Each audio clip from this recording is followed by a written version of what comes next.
Bitcoin's price is up. Bitcoin's price is down. Bitcoin's price is going all around. Let's see if we can decipher what's happening with the charts. This is Around the Blockchain.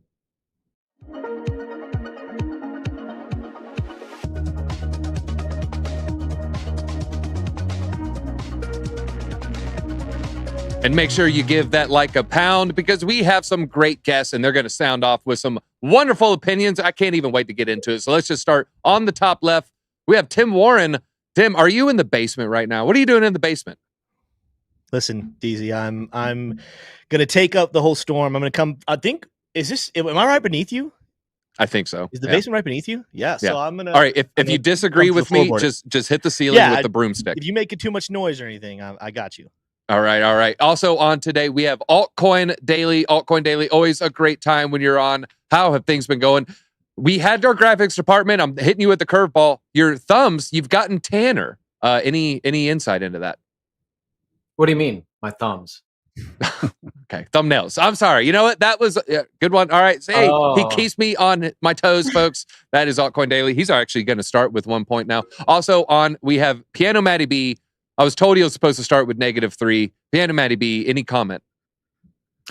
No, I'm good to go. You know, I'm Canadian, so we're used to always kind of being behind everything, losing, never really coming in close to second or third place. So -3, that sounds like music to my ears, easy. All right. Well, you've already moved up to -2. That is right. We do know how to math here. Also, last but not least, we have Eleanor Tarrant. Is it Tarrant or Tarrant? It's Tarrant.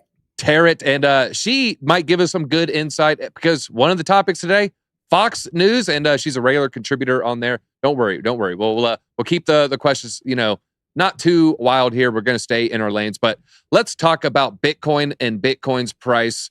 Huge cascade down after the Binance suit, but then Coinbase suit hits. You're expecting another leg down. What did Bitcoin do? It decided to go up.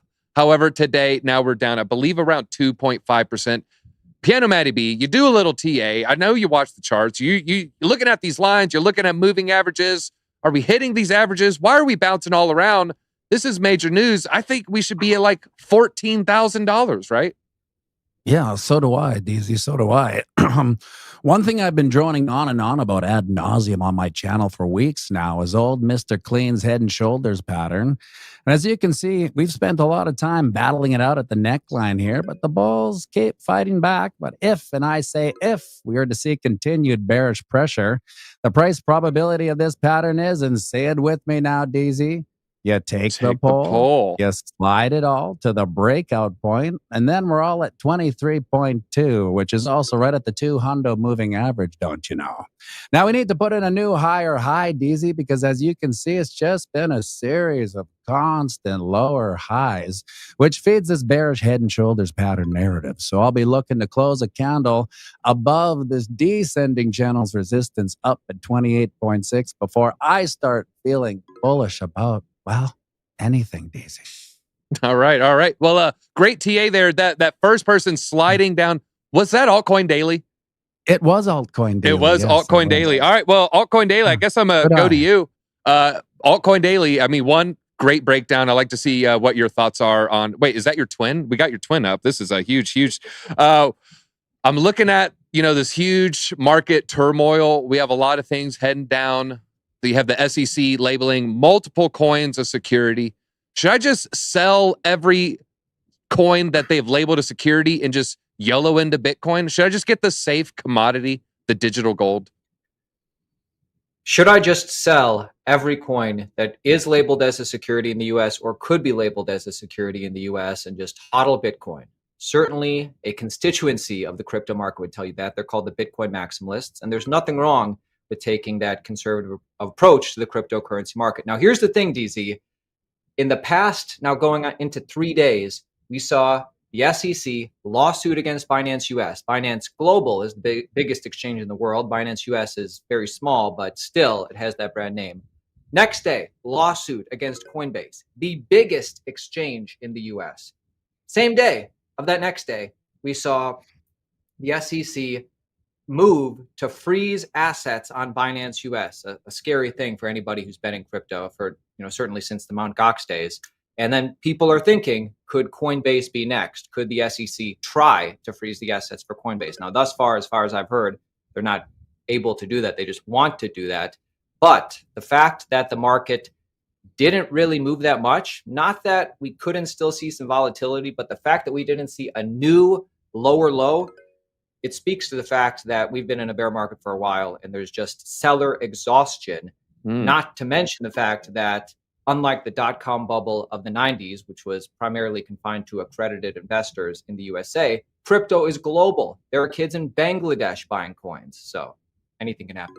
Anything can happen. Well, Tim, I'm looking at the markets and I felt like anything can happen because we saw the big dump after Binance. But then after Coinbase, we actually saw a big pump. Why do you think it went up instead of down? Was it, as Altcoin Daily said, was it just pure seller exhaustion? You know, Matty B talked about the head and shoulders pattern that could send us down to 23,200. The problem is, though, 25.2, and technically we didn't quite get there. I think we got to about 25.3 or so, but that zone right there, 25.2, is super strong. I think people are kind of people are not taking into account how hard it's actually going to be. The bears have to push, how hard they're going to have to push to actually break through that level. That was a very firm resistance level months ago, leading up to the big rally when we pushed all the way up to 31,000. But when we finally broke through it, that support level became very, very strong. And while we're looking at that head and shoulders pattern that could send us down to 23.2, on the smaller charts right now, we're actually slowly but surely, if we get a little bit of a rally here, we're forming an inverse head and shoulders pattern that actually would send us back up to around $29,000. So the charts a little bit are different. The macro saying one thing, the micro saying another thing. Overwhelmingly, though, there's a lot of support. And I commented about this over on the Investing Bros show the day it happened. Watch what happens when we start approaching that 25.2, because, yeah, we got a big dump after the Binance news. A lot of times, guys, this is how charts work. Charts tell us the price points to keep your eyes on, but news will help dictate how quickly and when we end up getting there. Well, guess what, guys? 25.2, 25.3, 25.4, that area, that was the level that we had a lot of buys going in at. And the news of Binance being sued by the SEC was the ticker that got us down to that level. The problem was we got to our level. So when the news came out about Coinbase, we didn't have any lower to go. There's not a whole lot more bullish than that fact right there, DZ. The fact that we got two massively bearish stories in a row, but the second one actually ended up rallying, that tells you how significant the TA was, and that's why the market's responding that way. Now we're going down a little bit right now. Let's keep an eye on this. I'll continue to watch that 25.2 level. If that level is lost, that's pretty significant. But for right now, the fact that it's defending it is actually one of the most bullish things about Bitcoin's chart right now. All right, reminds me of Gareth Soloway. He always says, show me the chart and I'll show you the news. Looks like that head and shoulders just couldn't quite keep up. I don't have to worry about head and shoulders shampoo, at least. I just spray myself down with a hose. All right, Eleanor, I kind of want to ask you, not so much related to price action. I want to ask you about Gary Gensler. I made a tweet yesterday that had just a brief timeline of the Gensler and the Biden teams and, their communications. Just to start with Biden, he appointed Gensler February 3rd, 2021. This is supposed to be 22, but May 10th of 2022, Gary Gensler met SBF in person. Shortly thereafter, they filed for bankruptcy, and now we have the SEC attacking Binance, attacking Coinbase. Why do you think there's such a flip-flop or such a 180 with how he treated SBF and FTX in general compared to Binance.us and Coinbase? Well, I'm going to quote someone that I heard on a podcast the other day who put it the way I thought was pretty accurate, which was the SEC and Gary Gensler specifically now have egg on their faces because they were having meetings with SBF and with FTX staff members before we really knew what was going on behind the scenes. And the SEC prides itself on protecting investors. The SEC always says we put investors first, capital formation, but I think their main message that they hit home, especially now, is that they are here to protect U.S. investors. And that certainly didn't happen with FTX. So I think you're seeing pretty much a backtrack here on the SEC's, well, not even a backtrack, just even a push forward on the regulation standpoint, because FTX was such a bad miss, and now they're kind of like, well, if we're going to miss something else that's going to make us look even worse. So let's go after the top 2 exchanges that, we believe are selling securities and we believe could be doing damage to investors. Let's get ahead of ourselves before we're caught with our pants down around our ankles again. And I've said this before on other podcasts. I hate saying that phrase, but you know exactly what I mean. They were really caught flat-footed is another way of saying it. And yeah, I think this is them and, especially Gensler trying to make up for it because FTX was a big blunder. If Brian Armstrong was Biden's second largest political donor, do you think he would have been treated similarly to SBF? Well, I think you saw with SBF, he also had his parents who were pretty big in the political donation sphere as well. His mom ran a super PAC. The whole family are Democrats. He had the in, and he had people that were working for him at FTX who were former commissioners, former lobbyists on the Hill. So, he had that support as well. He really had a circle of people around him that were just well connected. And I think he used those connections to get into places where people like Brian Armstrong, people like, the head of Kraken couldn't get in because they didn't have those personal connections. All right, great points there. Not just the blank checks, but it's those interpersonal relationships, especially like you said, his mother running that, I believe the second largest Democratic super PAC. Yes. And it's a big saying in media. It's not about what you know, it's who you know. And I think that was displayed here. Well, it's not about what we know, it's who we know. And I do know who runs Robinhood. That is Vlad Tenev. And they are looking at what's happening to Coinbase. Seen here looking like the illegitimate love child of Severus Snape and Martin Shkreli. But they've just delisted or contemplating delisting 13 crypto assets that could potentially be deemed securities. Dan Gallagher, there's Robinhood's chief legal, told Congress they're actively reviewing to determine what, if any, actions to take. Currently, they have about 18 tokens to offer. I looked at their most recent monthly active users. Looks like they're coming in around 13 million monthly active users in the US. Some of the 18 coins that they do offer are ones that could potentially be deemed a security, including Cardano, Solana, and Polygon. Interestingly enough, though, there is a little wrinkle to this story, folks. You guys might like this. I had to do some digging. Their chief legal officer, Dan Gallagher, former SEC commissioner, served 2011 to 2015, appointed under Obama, and was the youngest SEC commissioner ever appointed there. Well, Piano Matty B, I heard you with the O snap there. With their former legal chief being SEC commissioner, does that alter their odds of success in any direction? What do you think? What are the odds, DZ? I would never think that it was so incestuous between private and the government and the SEC and the legal system. That's blowing my mind right now. What also blows my mind though is like if someone were to tell me, "Hey, did you hear Robinhood's going to delist Ada, Sol, Matic, blah blah blah blah blah," I'd be like, "Wait a second, are you on Robinhood?" And if the answer was yes, I'd have to say, "Well, I think you might have more problems in your life if the exchange that you're getting on and off from is Robinhood." And I was quite surprised to hear that it's even around, let alone delisting. I thought it went out of business like 2 years ago. Weren't they fined $1 million and then they got out of business? No, but you kind of reminded me there is an extra wrinkle. Remember who was an investor and tried to buy, I think 10%, if not 13%, FTX, and they had to sell their equity in Robinhood. So incestuous relationship, probably the right terminology. Well, I was going to do a segue there, Tim, but I'm going to skip that. Tim, totally unrelated to the previous things we were talking about there. Will a delisting from Robinhood affect some of those core coins that they're talking about delisting? I mean, they have giant market caps. Talking about Cardano, talking about Polygon specifically. Would we see a big giant red candle if we woke up and saw Robinhood delisted those two assets?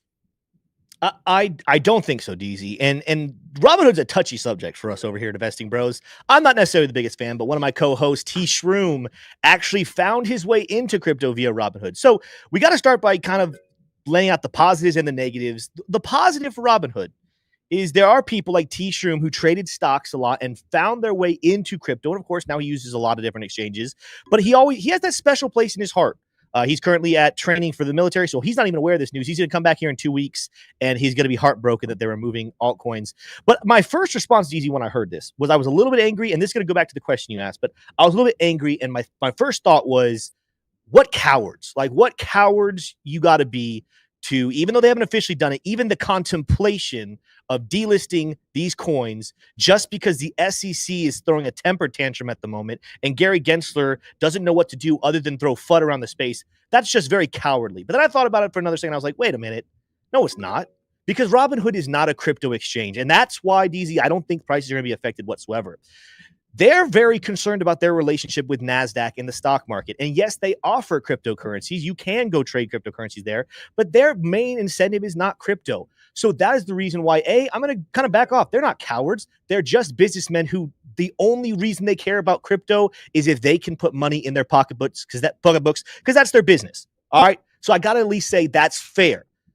But that's also the reason why I don't think it's going to be a huge hit to the crypto space, because I don't think a lot of the passionate buyers and sellers of crypto are all in or all out based off of what Robinhood says. So DZ, I hope that answered it. But yeah, I'm open to see what happens. I don't think it's going to be Robinhood. If Robinhood does that and those crypto prices drop, I'm going to be more tempted to say it's something else that's happening. It's not Robinhood's fault, because in reality, we shouldn't be upset with Robinhood. They're not even crypto people. They're stocks people. You know what? You keep saying Robinhood. It reminded me, Robinhood didn't actually steal from the rich and give to the poor. He technically did. He actually stole from the state due to unfair taxation and gave to the citizenry. So just a nice distinction. Well, it's interesting. We're taught as kids. No, they're not very well named. Yeah. They're not very well named. No, it's pretty sad. But you guys got to know who the business is. So yeah. Also not well named. Robinhood's Merry Band of Thieves. Some weird names in there. Yeah. Altcoin Daily. What do you think Robinhood is going to ultimately do after this? Are they going to delist these things? Are they going to take a step back from crypto? As Tim said, they're more of a finance app. Or are they just going to lean into the storm and say, you know what, we'll take all these customers that are leaving these other apps? Yeah, Robinhood delisting potential crypto securities. Will they get out of crypto completely? That's the big question. I mean, if they did get out of completely, hardly an issue. Like, say, when an exchange delisted cryptos back 3, 5, 7 years ago, and there weren't that many exchanges actually listing crypto, it'd be a big hit. You know, nowadays, the exchange ecosystem for crypto is pretty expansive. I don't think they'd ever get out of crypto fully, because crypto is here to stay, and they just want to make money. Like Tim was saying, you know, it's just good business to keep the ones they can keep on there. I mean, at this point in time, Bitcoin for sure, Ethereum for sure, and there will be others. So we'll see what happens. All right. Well, Eleanor, I'm going to stick in the same lane here where, you know, special treatment. I want to ask you about special treatment in relation to Robinhood. When we were talking about Robinhood a couple years ago, it wasn't about the crypto they're offering. It was about a couple organizations, you know, big money, Citadel, BlackRock, the clearing houses, and Robinhood's whole business model. If you recall, they actually froze trading, I believe, on GameStop and AMC and potentially a couple other stocks that people were trying to buy. Zero action by the SEC, zero fines, a lot of irate customers, but a lot of legacy corporate customers, they seem quite happy as BlackRock buys this information on what these retail traders are trading, you know, with via every second with their front-running bots. Will they continue to get special treatment? Should they not worry about these things being deemed securities as much as a Binance.us or as much as a Coinbase? Well, I don't know if they're getting special treatment. And I say that because we do know that they received, if it was not a Wells notice, but it was a request for information about their crypto listings. And that was a few months ago. I remember when that came out, everybody's like, oh, no, Robinhood is being targeted for their crypto listings. And, you know, as far as the meme stock trading craze back in 2021 and when they paused trading, you know, I know that caused like a big outrage with retail traders, and you know, Robinhood, I'm not even sure if they responded. I don't remember a statement from them. I'm sure they did. But the point I'm getting to is that, you know, these investigations do take, you know, a while, and you know, whether it's an investigation by the SEC, the CFTC, FINRA, these things take, you know, a little bit of time to put together. So will they get hit with, you know, an investigation or some kind of look into what happened during the meme stock craze? potentially, it's still, it's 2023. It's only about, it's only 2 years since that happened. Do these investigations take that long? I'm not sure, but, we do know that they are being looked at a regulatory standpoint, especially for crypto. But I think they face the same kind of scrutiny that Coinbase does, because they are a registered broker dealer. They're FINRA registered. They have these crypto listings that the SEC has come out and said, we believe are securities. But they do have some pretty stringent compliance compared to some of these other exchanges. And Coinbase is also a public company, and you saw what happened to them. There was a lawsuit that was brought yesterday. So should Robinhood not be worried? I don't think so. I think they definitely have some components that they shared with Coinbase. And if we're going by what the SEC complained about Coinbase, a lot of those tokens were also registered on offered on Robinhood. So I think it'll be interesting to see the timing on that. Gary Gensler right now is really focused on crypto. He's really hammering the nail in and trying to make an example of this industry. So where Robinhood's concerned, like the guest before me said, I'm so sorry, I'm so bad with names and I don't have it up on the screen. So you said, they're primarily a stock broker dealer, right? They're not dabbling in crypto that much where it's like a Coinbase or a Kraken or a Binance US. So they may, for now, while Gary Gensler's focusing on crypto, they may, have that kind of leniency to get past anything else that might be going on in that business. Fair point. And Tim, right? Yeah. Yes, Tim. Just to back up your claim, Binance has been under investigation since 2018, and we're just now seeing charges. So from actions of 2021, people might want to hear this, but it could be 2026, when something is brought against Vlad as he sleeps upright. All right, let's get into Tucker, though. Let's talk a little Tucker. I pulled up his Twitter just to see the most recent, as of a couple hours ago. Wait a minute. That's him taking everything in, including the kitchen sink there. No, on his Twitter, we are now currently at 88.5 million impressions. You can see it right here. They've removed the views, so we don't know how many people actually viewed it.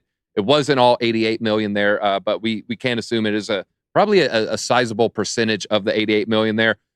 For reference, his show on Fox News would average 3.5 million every night, making it the most watched news show in that time slot. I believe the 5 is the number one news show there. He did speak out about Twitter, saying in the video, "We're told there are no gatekeepers here. If that turns out to be false, we'll leave." Legacy Media, they did have some mixed reactions. I pulled up Washington Post, which is owned by Jeff Bezos. Their headline read, this is their actual headline, "Tucker Carlson's dizzying retreat from his big Ukraine conspiracy theory." That was literally their headline by Jeff Bezos' own post there. In his 10 minutes, though, we did mention Ukraine, 9/11, Epstein, and of course, UFOs. So it was a broad range of things there. Altcoin Daily, did you get a chance to watch it? You know what? I skimmed it, but if you've seen Tucker once, you've seen him a million times. The guy's great, not just TradFi, but also not just trad con, but populist as well. Do you think that Fox might throw a wrench in the gearbox here? Maybe suppression, not let him on any of guest shows there. Maybe tell people, hey, don't talk to that guy. You know what? I think Fox would probably do something like that. I think Fox probably will do something to try and, just quell Tucker Carlson. They don't want him to succeed because they probably like to think, mainstream media is where it's at. He can't be bigger than on our platform, but, we'll see. Seems like he's moving beyond them. Yeah, no, the Washington Post did not look too happy. Piano Matty B, did you get a chance to watch it? Kind of, yes, I did. I love Tucker. I've always been a fan. Like, I'd be embarrassed to say that I even watched him on TV, like on Fox News, because I haven't had cable in 10 years, but I always watched his YouTube segments. I love him. I think he's great. I think he's the future, really. What were your thoughts of the show? It seemed like the 40-minute style crammed down into 10 minutes. Do you see him, maybe changing it? Can this show succeed on Twitter? Yeah, of course it can. I mean, here's the thing. If he's doing it all himself, we all know, like anyone who creates content on here knows that the first time you'd make a video, it's probably the worst video you'll ever make, right? So if he's just if he's used to this big set with, the 4 or 5 people doing everything for him, and now he's just himself, well, it's gonna be a little rusty. But like, I think everyone in that legacy media should be scared, and they're probably too old to be scared at this point. But I think Tucker, like, it's the future of information, because like, who goes, unless it's your dad or your mom, who's going to turn on a TV and getting the news? Like, it's so, I make fun of my dad every time he's watching the news. Like, but once that, population kind of goes away, that's it. It's not like younger people are gravitating towards cable news. It's over. They're just dead men walking at this point. So Tucker is the future. As that population kind of goes away is the nicest way I've ever heard someone describe population collapse. Just kind of cheap, just kind of joking there. All right, Tim, do you think Tucker, massive ratings here, but he came from 3.5 million, but to be fair, that was 5 times a week. This is his premiere show. If he makes this 5 times a week, can we see comparable numbers to the Fox, or would it still be, maybe a 10x or 20x? DZ, he's going to absolutely beat his ratings. And here's the thing. I know you asked some of the other guys. First of all, I watched the whole thing. It was amazing. I'm looking at all the data points. If when we're asking that question, what's Fox going to do? Is Fox going to try to go after him? Is Fox going to try to tell people to stay away from him? I'm going to give Fox, because I know they love this show and watch ATV every single night, and I'm going to give them some free PR advice.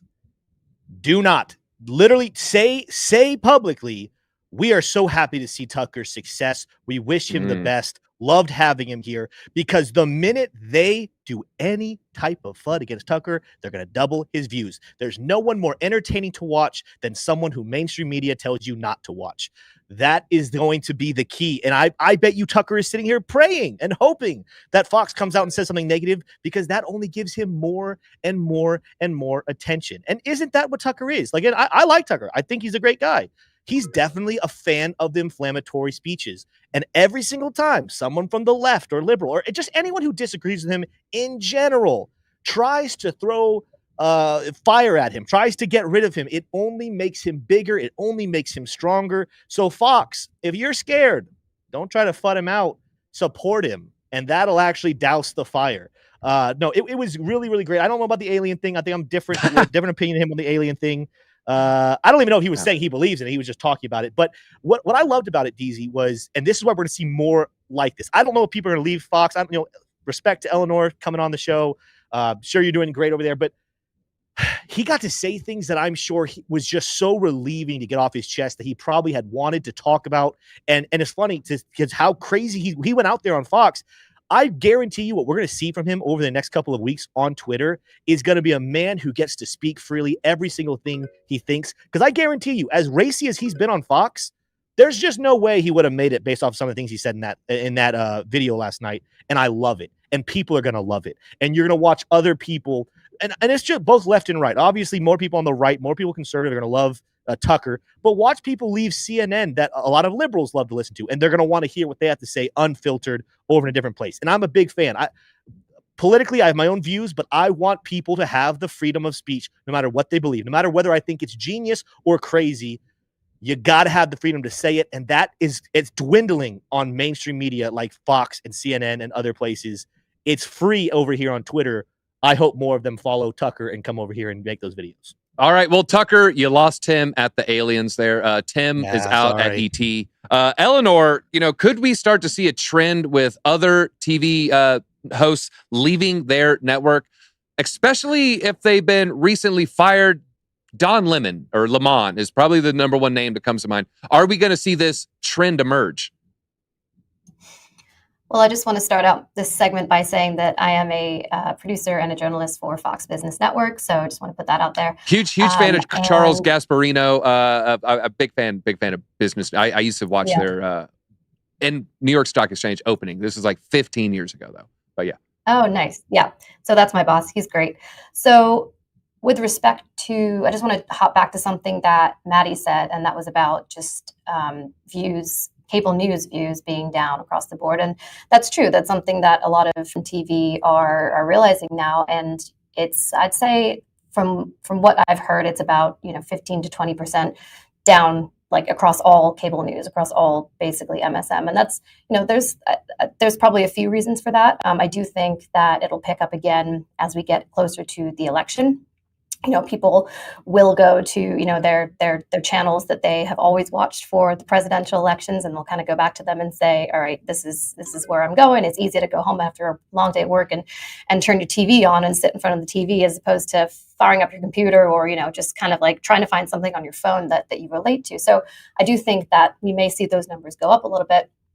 But in terms of social media and Twitter and these alternate platforms, I do think you're going to see a jump, if not necessarily in talent from networks potential. I mean, maybe Don Lemon will. I don't know, but you definitely will see a jump for audience members, because I think and I wrote about this the other day in an article actually. Like, as citizen journalism grows and more and more people are going to Twitter for topics that they're interested in, they will gravitate there. So, crypto Twitter is such a big corner of Twitter, right? I mean, it was literally referenced by David Sachs on with Elon Musk and DeSantis a few weeks ago. He said there's a big constituency on crypto Twitter.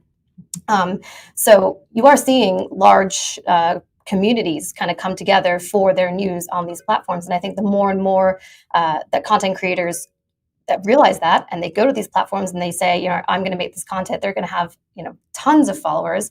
I feel very lucky myself that I was able to kind of like go to Twitter a year and a half, 2 years ago when I started reporting and build out a following, because I do feel now that people are gravitating more towards Twitter. Like, maybe the future is going that way. And, I feel lucky to kind of have been in that sort of earlier wave on the journalism side anyway. So I do think that it's definitely going to be more of a thing. And as we go into the presidential elections and people kind of, they follow the candidates that they want to follow and that have their ideals, they'll go to their Twitter pages and they'll see that they're doing lives with Elon Musk and they'll tune in. So I think the momentum is definitely there. It'll be interesting to see. And it's an exciting time for switching kind of that medium that's been there for so long, right? I mean, we started out with radio, we started out with newspapers, then we have radio, and then we had TV, and now we've got social media. And this really is kind of like the fourth wave of media. All right. And then the fifth will be the chip in our brain. And we just close our eyes and Tucker's in our room with us. He's sitting on the couch. All right. That is all we have. Crypto Billy plus one Eleanor. First time seeing her. Great job. Much respect. Well, Eleanor, it looks like you did take home the victory. So feel free. Leave us with some parting thoughts. And, if you want to let us know if you would watch Don Lemon's show, that'd be greatly appreciated too.